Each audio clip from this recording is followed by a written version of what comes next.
आपको कि ये फेरे की महत्वता क्यों होती है, अर्थात इस फेरे में, इस फेरे के अंतर्गत लड़के के जिंदगी का सारा दुख, तकलीफ, कष्ट, सब कुछ धर्म पत्नी अपने माथे ले लेती है।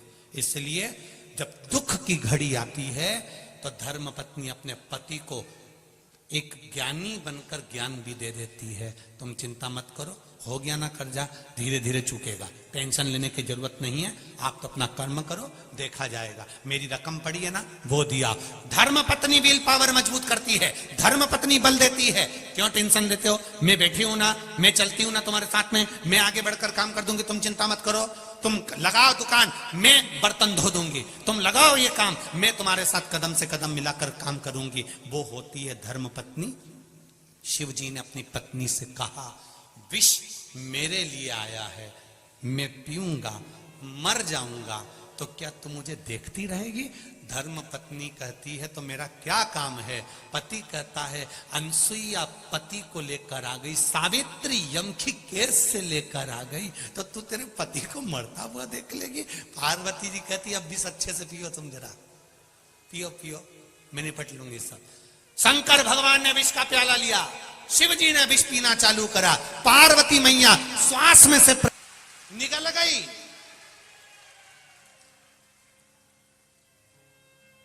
लोग पूछते हैं, शंकर जी का स्वरूप नीला है, पार्वती काली कैसे हो गई?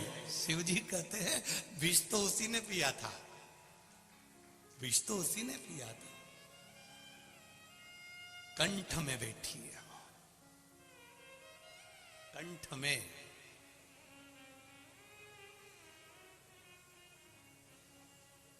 भीतर बैठकर विष शिव जी ने पिया। शंकर जी ने पार्वती से पूछा, पार्वती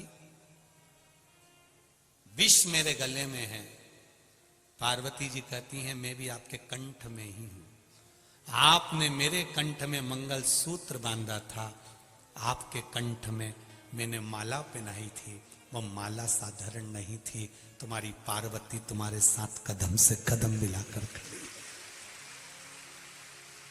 कदम से कदम मिलाकर।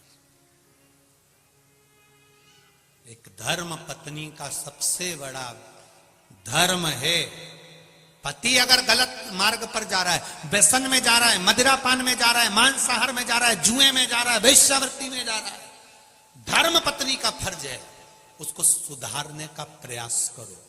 ये नहीं कि मायके में जाके बैठ जाऊंगी तो ये सुधर जाएगा। वो सिंदूर चढ़ा हुआ अभी तक बटुक भैरू था, तू गई तो काल भैरव बन जाएगा। उसको सुधारने की जवाबदारी तुम्हारी भी है, उसको संवारने की जवाबदारी तुम्हारी भी है।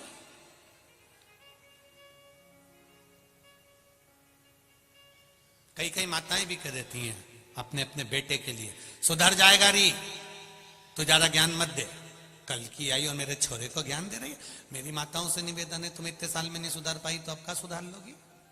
अब उसके भरोसे पे छोड़ दो, वो थोड़ा सा क्रोध दिखाएगी, वो थोड़ा सा बोलेगी, तब जाकर तो उसका पांव रुकेगा। अगर आज तुम उसका साथ दोगी, होता है बाप अपने बेटे को संवारने की चेष्टा करता है, पर माँ जैसे ही बेटा गलत काम करके आता है तो मां रजाई उड़ा के सुला देती, सो जा, तेरा बाप देख लेगा, चुपचाप सो जा। मां ने अपने बेटे पर रजाई नहीं डाली है, अपने ऊपर मां ने खुद राख डाल ली है कि जिंदगी बर्बाद कर दी छोरे की। जिस दिन गलत काम कर कर, एक हमने बचपन में पढ़ी थी एक कथा, शायद तुमने भी पढ़ी होगी, कानपुर की जीजियों और जीजाओं, तुमने भी पढ़ा होगा, हमने भी अपने बचपन में पढ़ा था। एक बच्चा पेंसिल चुरा लाया, पेंसिल चुरा के मम्मी को बोला, माँ मैं पेंसिल लाया हूं। माँ ने कुछ नहीं कहा। बच्चा पेन लाया, माँ ने कुछ नहीं कहा। बच्चा बॉक्स लाया, माँ ने कुछ नहीं कहा। बच्चा बैग चुरा लाया, माँ ने कुछ नहीं कहा। वो बच्चा नामी चोर हो गया, चोर हो गया, पकड़ाया, ले जाकर खड़ा करा, जेल में डाल दिया, जेल में डाल दिया। तब उस बच्चे से पूछा गया, तेरी अंतिम इच्छा क्या है, क्योंकि तुझे सूली पर चढ़ाया जा रहा है। वो बच्चा कहता है, मेरी माँ को बुला दो, मैं उनके कानों में कुछ कहना चाहता हूं।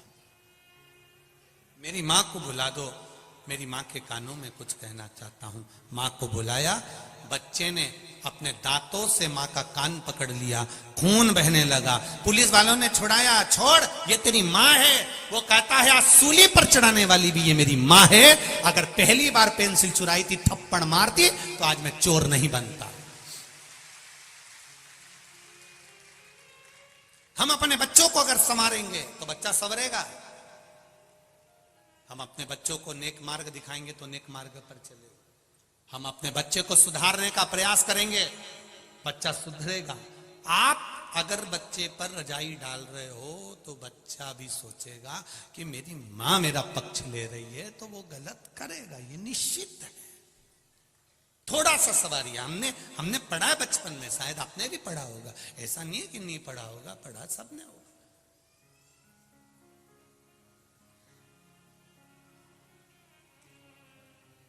कुछ कुछ चीजें तो अभी तक नहीं भूल पाए हम भी, तुम भी नहीं भूले होगे। मटके की कथा, टम्मक टू रे टम्मक टू,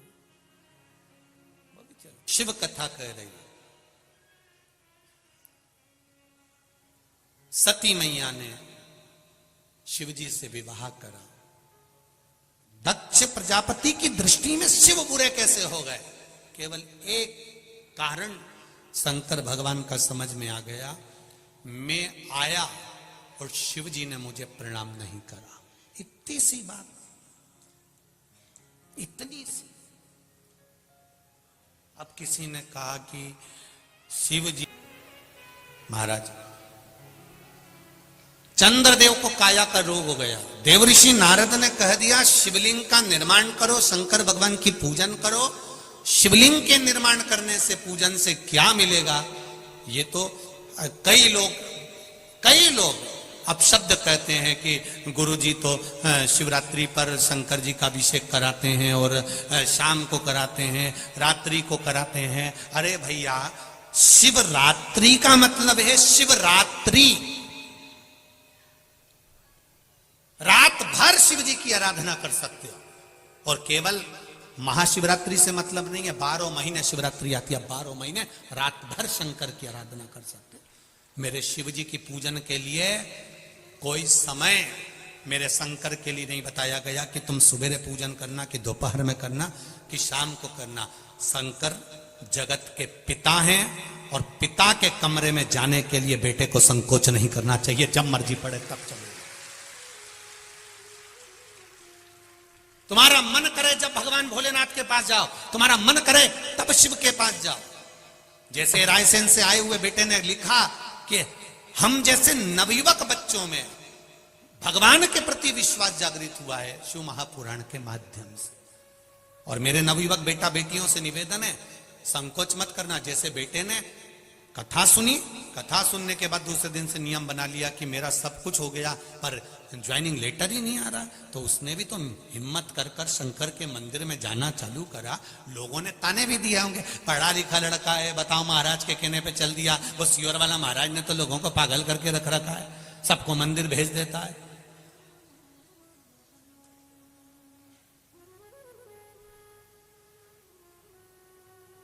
तो उसमें दिक्कत क्या है मंदिर जाने में? शिव मंदिर जाने में तकलीफ क्या? सियोर वाले महाराज ने ये तो नहीं कहा आप लोगों से कि हमारे यहाँ आओ। सियोर वाला महाराज तो एक बात जरूर कहता है, कहीं मत जाओ पर शिव के द्वार जरूर जाओ, शंकर के द्वार जाइए, शिव की उदारता जरूर पाइए। आज आप लाखों की संख्या में आए हुए हो, तीसरा दिन है कथा का, बाउंड्री के बाहर लोग खड़े हुए हैं, जहां देखो वहां, जहां मौका मिल रहा है वहां पर बैठकर कथा सुन रहे हो। ये आपकी दृढ़ विश्वास, दृढ़ता, भरोसा ही तो है जो आपको यहां तक लेकर आया है। जब आप इतने विश्वास से यहां पर आए हो तो उस विश्वास का फल मेरा भी तो विश्वनाथ देगा ही देगा, खाली तो नहीं छोड़ेगा। अगर विश्वास लेकर आए हो तो विश्वास का फल तो मिलेगा, प्राप्त तो होगा आपको। ऐसा तो नहीं कि नहीं देगा वो। कृपा की न होती जो आदत तुम्हारी, तो सुनी रहती अदालत तुम्हारी। नारद के कहने पर करा, कम से कम शंकर भगवान की भक्ति तो करी, स्मरण तो करा, नाम जाप तो करा। और जब मंत्र जाप में डूब गए, जब मंत्र स्मरण में डूब गए, मंत्र जाप में डूब गए, नाम जाप में डूब गए, तब भक्ति का बल तो बढ़ा। भक्ति का बल तो बड़ा है ना। महाराज शिव का है, उसको नहीं मालूम कि आपका वीआईपीपन क्या है, पर वो शंकर का है। इसलिए आपने देखा होगा राम जी की शादी में सारे देवता है, शंकर जी की शादी में पहली पत्रिका ही भूत चुड़ैल को गई थी। तो यहां तो जो आया है वो शंकर का है। और शिव जी की शादी में सबसे आगे देवी देवताओं आगे थे, पर पीछे तो मेरे महादेव के भक्त थे अड़भंग। उनको कोई मतलब नहीं, उनको तो केवल शिव से मतलब, अड़भंगता है।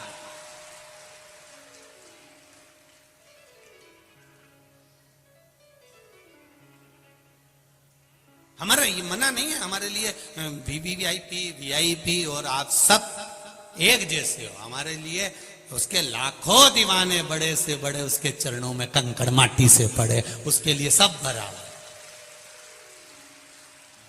गुलाब जामुन खाओगे तो भी पेट में जाएगी, रबड़ी खाओगे तो भी पेट में जाएगी। हो सकता है तुम्हारे पास में अलग डिपार्टमेंट हो, तुम भेज दो तो वो अलग बात है, पर मेरे महादेव के पास में तो एक ही डिपार्टमेंट है।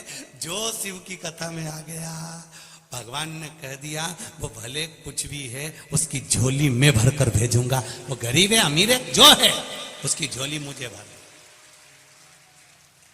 3 घंटे कथा का रसतत्व आपके लिए और हमारे लिए।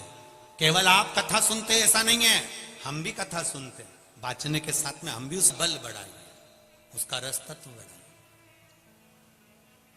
शिव कथा कह रही, शिवलिंग का निर्माण करा।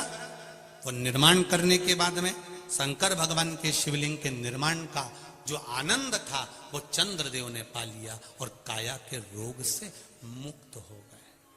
काया के रोग से मुक्त। एक बात और आपसे कहेंगे, उतारिएगा।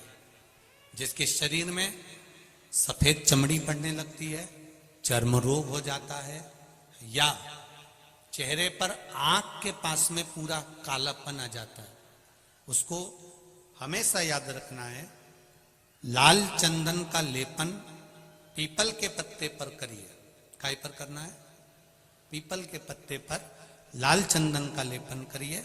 लेपन कर कर सोमवार की अष्टमी के दिन उसको लेपन कर कर वापिस निकाल कर शंकर भगवान पर उसका धीरे धीरे त्रिपुंड बनाकर लेपन करना प्रारंभ करिए। जब आप त्रिपुंड बनाकर लेपन करना प्रारंभ करें, उसके बाद उस चंदन को जो सोमवार की अष्टमी है तब निकाल कर लिया है और निकाल कर लाकर उसको डब्बी में रख लें। उस चंदन का प्रयोग चर्म रोग के स्थान पर थोड़ी थोड़ी मात्रा में करना प्रारंभ करें, पानी के साथ मिलाकर। परंतु उस चंदन को केवल 6 से 7 दिन में प्रयोग करिएगा, ज्यादा नहीं। धीरे धीरे चमड़ी, परंतु उसको सोमवार की अष्टमी के दिन सिद्ध कर कर बनाना है। उसको सोमवार की अष्टमी के दिन चढ़ाना है श्री शिवाय नमस्तुभ्यम या ओम नमः शिवाय या पंचाक्षर मंत्र या महामृत्युंजय मंत्र, जो आपको आता हो, शिव जी का जो नाम आपको याद हो उसको बोलकर चढ़ा दो। उसको लिया, फिर उसको अपने शरीर पर लगाना प्रारंभ करो। उसका फल आपको 15 दिन के अंदर धीरे धीरे धीरे धीरे प्राप्त होना प्रारंभ हो। लाल चंदन का प्रयोग शिव जी के लिए अवश्य। दूसरा, जब विषम परिस्थिति आ जाए, ऐसा लग रहा है कि आपने पशुपति व्रत कर लिया, सोमवार की अष्टमी का प्रयोग कर लिया, मैंने शंकर जी की आराधना कर ली, तो भी विषम परिस्थिति चल रही, अभी तक कोई सुधार आने को तैयार नहीं है, तब शंकर जी के मंदिर में जब